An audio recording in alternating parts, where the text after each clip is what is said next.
بسم الله الرحمن الرحيم ألهاكم التكاثر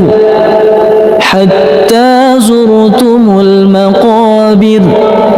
كلا سوف تعلمون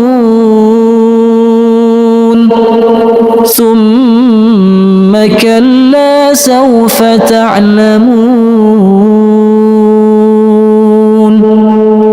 كلا لو تعلمون علم اليقين لترون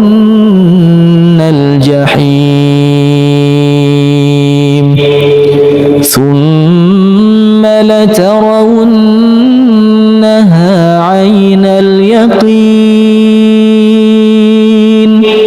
ثم لتسألن